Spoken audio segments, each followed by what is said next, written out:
Good evening, Stevens Point. I am Jostun, Pomplun, and welcome to Final Take. Joining me on the debate desk tonight is Ben Zitouni and Marty Kauffman.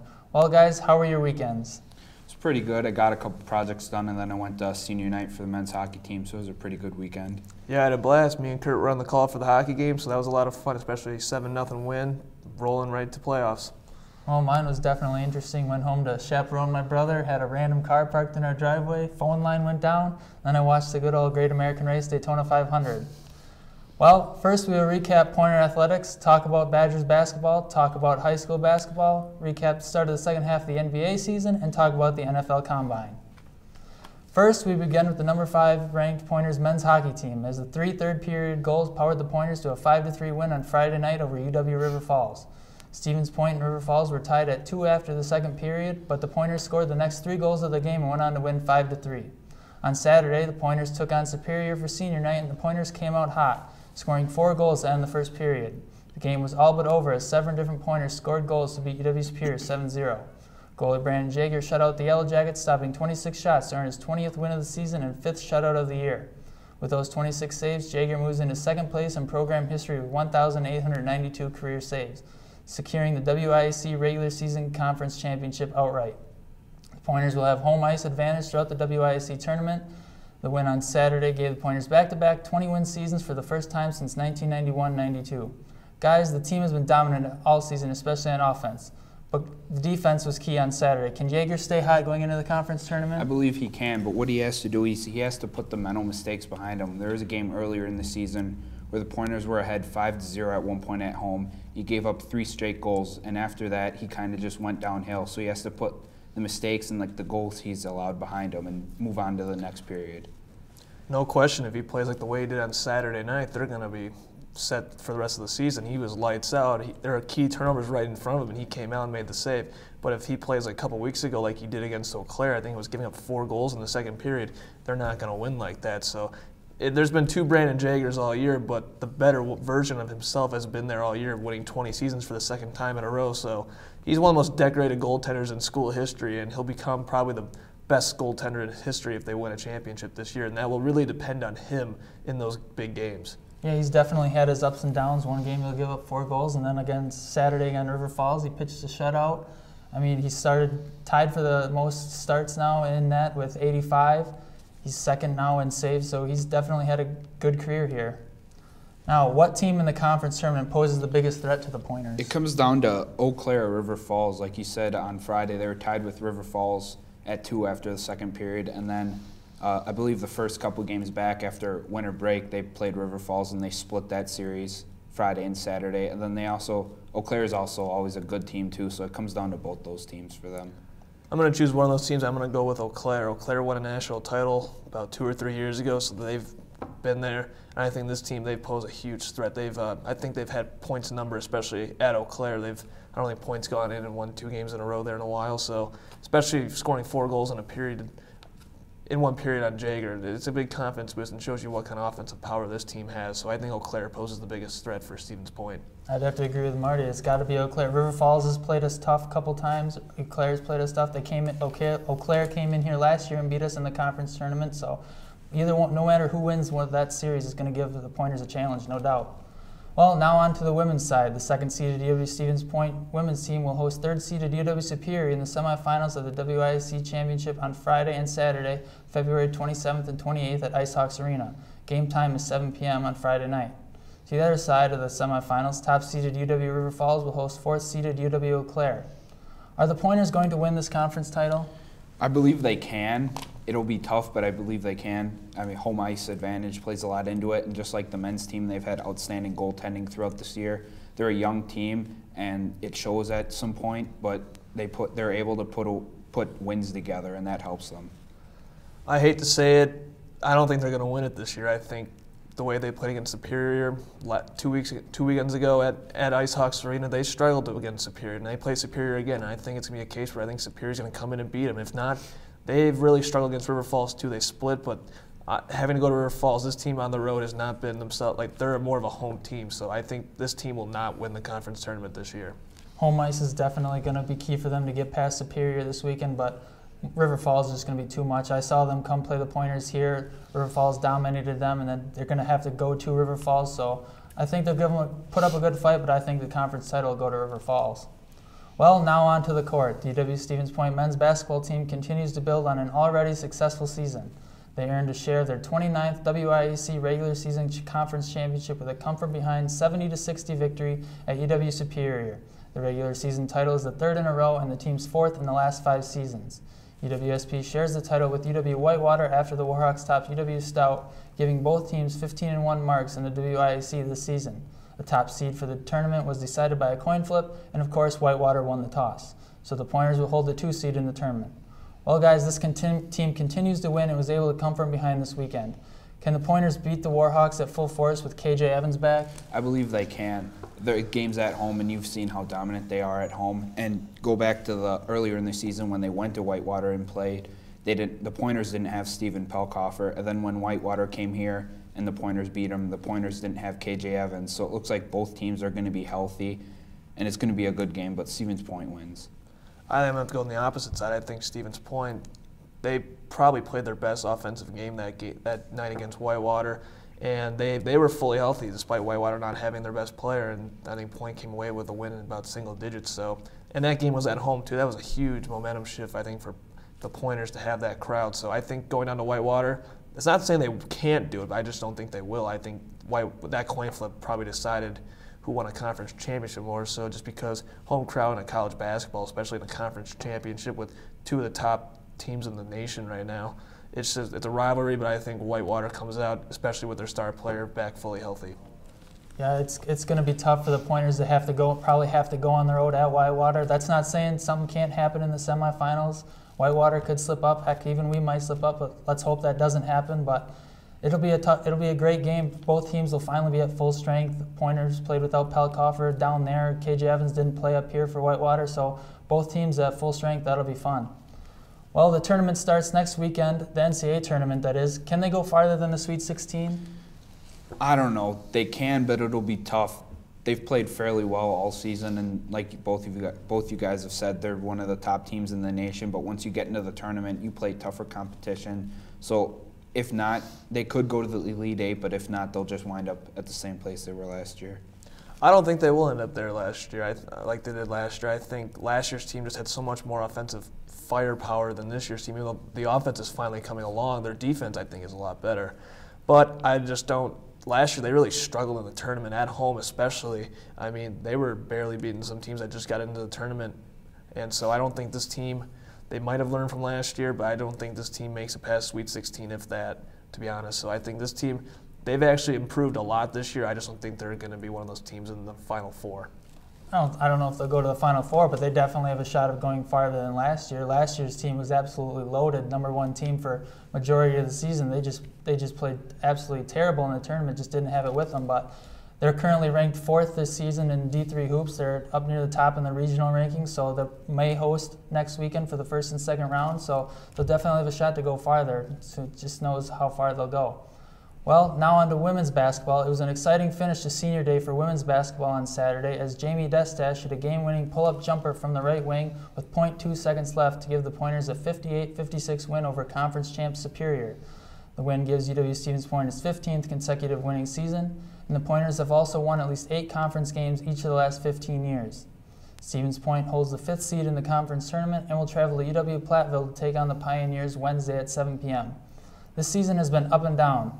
Can they pull out the conference championship win? I don't think they can. Like you said, it's been an up and down year, and they're a fairly young team, and at times they make too many mental mistakes, and when they don't have a big presence down low under the boards, they struggle a lot, so I don't think they will. I think this team right now, they've won 2 in a row, which I don't think they've done for a while, so I think their run probably ends either Wednesday night or the weekend. I hate being the negative guy here on Pointer Sports this week, but I just don't see how there's a lot of tall task for all these teams to accomplish, and I just don't think this team has what it takes to win the conference championship, despite having a lot of promise for the future. Yeah, they've definitely showed they can play with the top teams, but I don't think they're going to be able to do it on the road. Well, you said they were a young team. Do they have hope for next year? They definitely do, for that reason exactly, that they're a young team. They have a lot of freshmen and sophomores that have seen a lot of playing time, the team's been hurt with the injury bug this year. They're a young team. They're going to learn to grow together. They're going to learn to play together, and it's a talented team for the future. No question about it. A young, talented team. They got a young sophomore in Lauren Anklin. We've kept mentioning her a lot this whole season. She's probably going to be the star player next year for the Pointers. All right, then. We'll be back after a commercial break to talk high school basketball and college basketball. Stay tuned. This public service announcement is brought to you by SPTV. Hi, my name is Julia Flaherty. I've been living with juvenile diabetes for more than half of my life. I realized fairly early on in my diagnosis that this was an opportunity for me to take responsibility to draw awareness about a disease that, according to JDRF.org, affects almost 3 million Americans today. November is National Diabetes Awareness Month. That's why I'm asking you to tweet me at Miss Trenchie on Twitter to tell me how you are going to help the world be diabetes-free. This disease is not curable. It is treatable. But for some people, that doesn't make it any less tolerable. Whether you have juvenile diabetes, know someone that does, or are just inspired to learn more about it, the month of November gives you a great opportunity to start. Don't push disease to invisibility. Set it free. This public service announcement is not affiliated with JDRF.org. This has been an SPTV production. Together, we strive to make media with UWSP students. Hey you! Are you creative? Do you like television? Would you like to make a show that appears on air? Then SPTV is the place for you. At SPTV, you can appear on air, learn how to shoot and edit video, write and produce your own show, and most importantly, gain skills and experiences that will last a lifetime. Want to join us at SPTV? Come check us out in the Communication Arts Center, rooms 121 and 130. We'd love to meet you. SPTV. Let's make media together.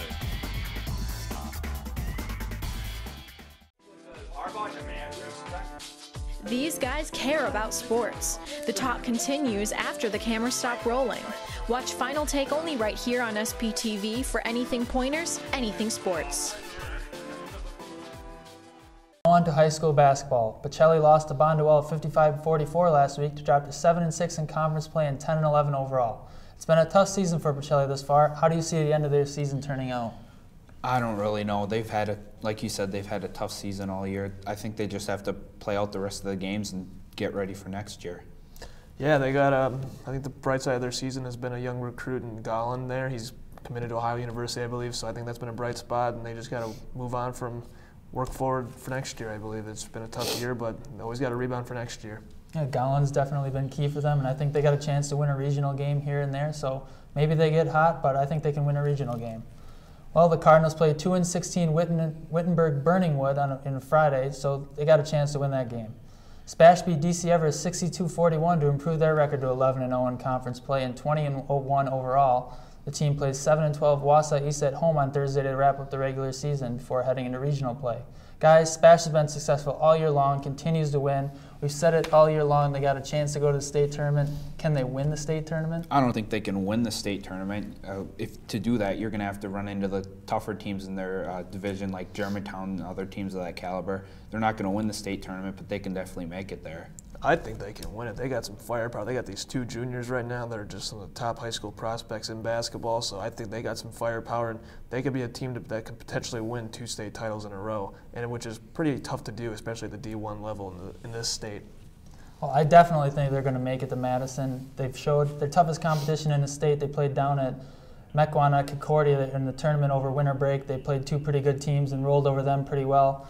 I think they're going to definitely hope for Germantown in the championship game. That ought to be a great game. Germantown's won like back-to-back state championships. They haven't lost in almost 3 years, so that ought to be a great game. On to college basketball. The number 5 ranked Wisconsin Badgers continue their dominance in the Big Ten as they went on to beat Penn State 55-47 last Wednesday and picked up another conference win against Minnesota 63-53 on Saturday. Bronson Koenig's development at the point has helped the Badgers march through the Big Ten along with Frank the Tank Kaminsky. The Badgers will face another tough test on the end of the season when they go up against number 14 ranked Maryland on the road tonight. With the matchup tonight, who wins this one? I think the Badgers win this one. It's definitely going to be a close game. Maryland's a very good team, and they're very underrated this year, but the Badgers are going to pull it out.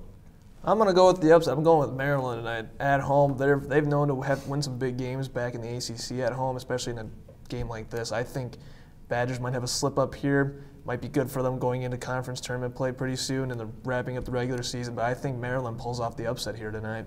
Well, it's definitely going to be a great game and a tough test for the Badgers going into Maryland. One matchup I think is going to be key to watch is Maryland's got Jake Lehman against Sam Decker for the Badgers.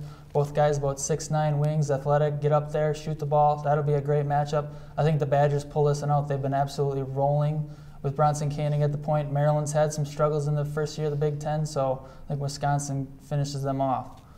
Well, when it comes down to the top 5 teams in the country, or even more, who poses the biggest threat for the Badgers? I think it's either going to be #1 Kentucky or #2 Virginia. Gonzaga, they have one of the weakest schedules in the nation. They hardly play anybody. And Duke's had a good season, but they've played sloppy at late. So I think it's either the 1 or 2 teams in the country. I think Duke, you can consider Duke one of the toughest teams from the Badgers face. They already beat Wisconsin, and they beat them pretty good at the Kohl Center back in December, so Duke can beat Wisconsin, I think, anywhere. One thing about that game is Duke shot the lights out. The Badgers didn't play terrible, but Duke just absolutely played amazing that game, too. Give them credit. So I think Duke can still beat them the way they did last time. It's not that game can go either way. Yeah, it can go either way, but I think Duke can do it. And then Kentucky, I saw something today where, based off the seeding-wise, if the Badgers don't get a 1 seed and they get a 2 seed, it's possible they get matched up with Kentucky, who, if they finish with the #1 overall seed of the tournament, they would be matched up in the Midwest Regional, just based on that geographical stuff where they want fans to be able to travel. So I think Kentucky would, again, pose a huge threat for Wisconsin. They're just more athletic than them, and they have probably more firepower. But that's another tough game probably from last year in a rematch the Badgers would want, but I don't think fans would want that until the Final Four of the National Championship. Yeah, exactly. And you could almost have that happen in the Elite Eight, which Badgers will make the Final Four. I think fans will be very disappointed this year, but Kentucky and Duke, I think, pose the biggest threats. I think anybody in the top 7 is basically interchangeable. They've stayed that way in the AP top 25 for like the last 7 weeks. So I think any one of the top 7 teams will battle each other. So the Badgers definitely will have a tough test come tournament time. Well, after a quick commercial break, we'll recap the NBA trade deadline along with the NFL Combine. SPTV is your home for everything Pointers, only on Charter Channel 983.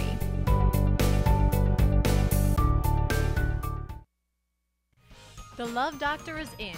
Catch all the college romance, dating culture, and love advice from the Love Doctor herself. Michaela Hilgart is the Love Doctor, only right here on SPTV. Stand by camera 1. Coming in on camera in 5, 4, 3, 2, 1. Take camera 1. SPTV News serves Stevens Point, the largest city in Portage County and home to 26,000 people. SPTV News covers campus, local, and national news, as well as local sports and entertainment. Melissa Mitrovic will present you the latest in Point news. Tune in to Charter Channel 983 or visit our YouTube channel. SPTV News, pointing to you. Be a part of something super Greek at UWSP. There are 9 chapters and colonies on campus: Phi Sigma Phi, Gamma Phi Delta, Theta Xi, Sigma Delta Rho, Sigma Tau Gamma, Delta Phi Epsilon, Tau Kappa Epsilon, Phi Mu Alpha Sinfonia, and Phi Omega. Greek life at UWSP is a great way to build your personal support system and resume. With Greek life at UWSP, you won't just be a member, but a happy friend to the chapters and colonies for life. See what opportunities Greek life could offer you. Great opportunity to promote leadership, a great way to get connections, and also to build bonds between different groups. You get the opportunity to grow yourself as a leader and as a person, both through your organization and connections through Inter-Greek Council and other avenues like that. Greek life isn't what you see in the movies. I recommend checking out one of the recruitment events for the organizations and just seeing maybe in the NBA, and there was a few trades that took place, especially near the end of the deadline. One of the bigger moves was the Brooklyn Nets trading Kevin Garnett back to the Minnesota Timberwolves, the team with which Garnett started his NBA career. The Bucks were also busy during the trade deadline, completing a 3-team trade with the Phoenix Suns and the Philadelphia 76ers. The Bucks sent Brandon Knight and Kendall Marshall to Phoenix. In return, the Bucks received Tyler Ennis and Miles Plumlee. From the 76ers, the Bucks received the first-round draft pick from last year's draft, Michael Carter-Williams, who was also the 2014 NBA Rookie of the Year. How does this trade shape up for the Bucks the rest of this year? I think they weren't going to re-sign Brandon Knight anyway. He wants too much money. I don't really think it puts them in a worse spot or a better spot. They're still a playoff team. They're going to make the playoffs. I don't really see how this doesn't really affect them greatly. I think it's affecting them right now in the immediate. If you've seen last night's game against the Bulls, they look like they missed Brandon Knight a little bit. And they look like they missed him on Sunday night too, or Sunday afternoon against the Hawks. So I think they're missing him immediately. But I think this is a great move for the future. I mean, you had Michael Carter-Williams and Tyler Ennis and Miles Plumlee. You had those three to Jabari Parker, Giannis.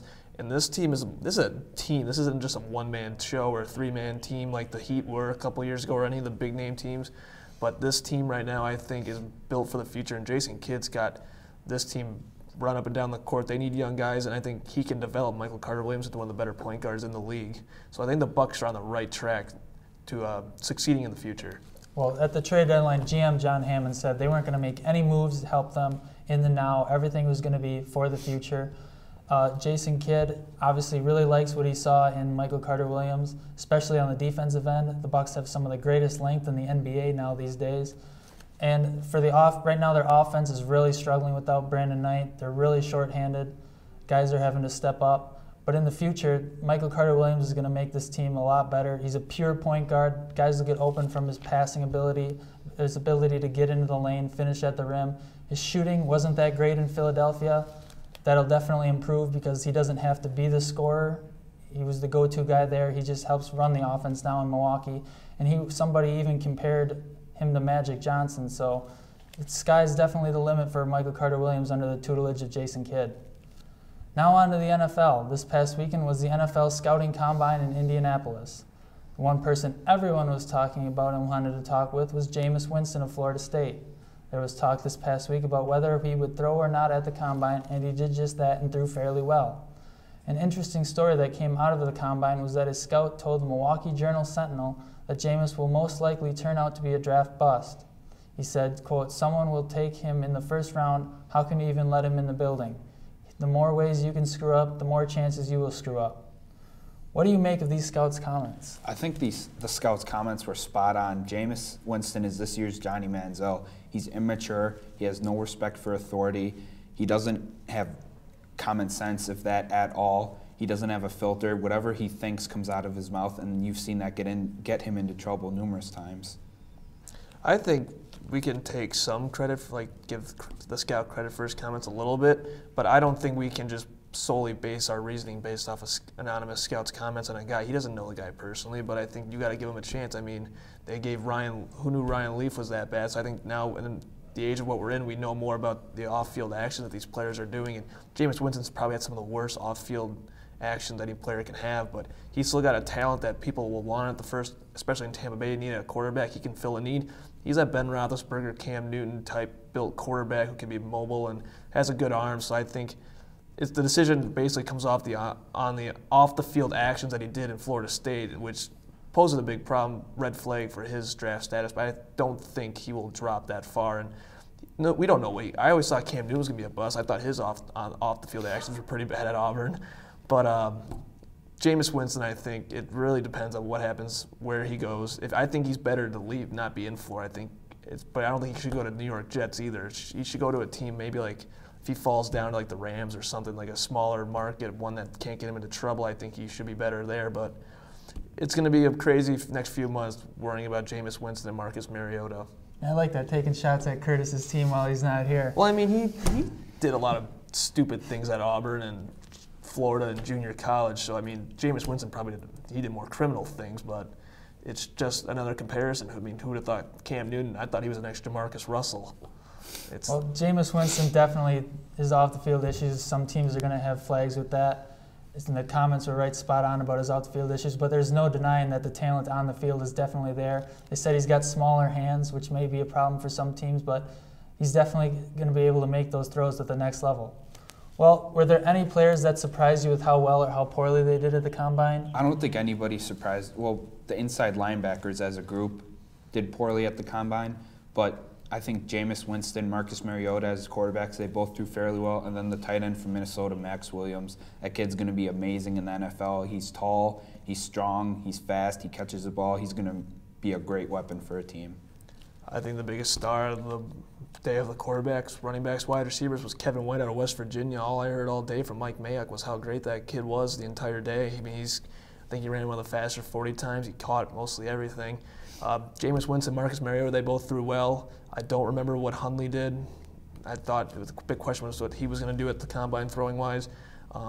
Like you said, inside linebackers, they struggled a lot, especially Paul Dawson of TCU. He came out with a tweet the next day that says, I'm a football player. I'm not a sprinter or a track guy. So I think, too, with the combine is we put too much stock into 40-yard times for certain positions. Like, who cares what a lineman or a linebacker runs for a 40? They're running in short spurts. It should be more worried about maybe a mobile quarterback like Mariota and Winston, or running backs and wide receivers that worry about the 40-yard dash. Some of these events should only pertain to certain positions, I think. But some of the stuff you saw at the combine was that UConn corner, that long jump he had. That was pretty insane. I think, what was it, like 12 inches or something? 12 feet. 12 feet. Okay. Yeah, you stole my I don't remember the Jones. markings. I just saw numbers. I don't remember the markings but that was pretty incredible. Trey Waynes out of Michigan, he showed how much speed he has at cornerback. But it's mainly I think the combine is there just not for us to watch. Obviously it's for the scouts and coaches, but it's also to interview these players and to get a feel for them. I mean, these players interview with almost 20-plus teams during the week, so it's about franchises finding these players and looking them in person for about a couple hours, but it's more so interviewing them and more watching their tape afterwards. I think the stuff on the field has a lot to do with the stuff that teams need to be looking at the combine. You got all these drills. Sometimes they don't even mean anything. Look, you got guys like Ryan Leaf, Matt Jones that turned out to be first-round picks that were absolute total busts. So these are some of these drills at the combine that people do exceptionally well in that really can throw teams off. And you got that Byron Jones breaking a world record in the broad jump at 12 feet 3 inches, and he also had a 44.5-inch vertical that USA Track was looking at him, so maybe he could switch sports if his NFL career doesn't work out. So I personally don't care that much about the combine. They do a lot of these drills that I don't think really mean that much. That's my personal opinion. The combine is just for show. They had one guy. What did you guys think of the one Florida defensive end running with a gold watch on his arm? I don't know. I think Deion Sanders put him up to it. That doesn't say much. I think it was kind of a joke. But I think it's kind of funny that he did that. I don't know. I mean, who really cares what they wear they're barely wearing anything anyway. So what's the matter with a watch? I mean, like you said, it's the combine. I think the only fun part is watching quarterbacks sort of wide receivers for about a half hour, and that's about it. Otherwise, you're watching guys run around a turf. Yeah, who wants to watch a bunch of guys run around in tight spandex? Not me. Well, any possible picks for the Packers? I know who goes 1-2. I think Jameis goes number 1 to the Buccaneers. There's been mock drafts that have Leonard Williams going number 2 to the Titans. Titans, they have Zach Mettenberger. He showed a little bit of promise next year, but I don't know who goes number 2. There's been talk that Mariota might drop down to 6. For the Packers, I think it wouldn't surprise me if Max Williams is there at 30. If the Packers take him, the Packers need a tight end. They need somebody. Since Jermichael Finley left, they've really missed him. They need another force at tight end. And also inside linebacker would be a good choice too. Eric Kendricks from UCLA or Denzel Perryman from Miami. The problem the Packers have is that Max Williams probably might not be there, but if he is, that poses a conundrum for them where they have to decide what position they want to address. I think, too, it also depends on what happens in the next few months with free agency, what they do. Inside linebacker, they need to address in the first 2 rounds right away, but the problem is they're so late in the second round that most of these prospects might have fell out of the first round that they probably would have to trade up or can't attain late in the second round. So I think you got to go either nose tackle, corner, tight end, or inside linebacker, and that really depends on the free agency of the cornerbacks and the D tackles. All right. Well, ladies and gentlemen, that's all we have time for today. We'd like to thank everyone for tuning in. I'd like to thank Ben Zitouni and Marty Kauffman for joining me today with their insightful opinions on the debate desk. Big thanks to our technical staff and all their hard work to make this possible. Be sure to check us out on Facebook at SPTV UWSP Television or follow us on Twitter at SPTV_UWSP. Also visit the SPT homepage to locate all your Point on Athletics information. And just remember Stevens Point, here at Final Take, anything Pointers, anything sports.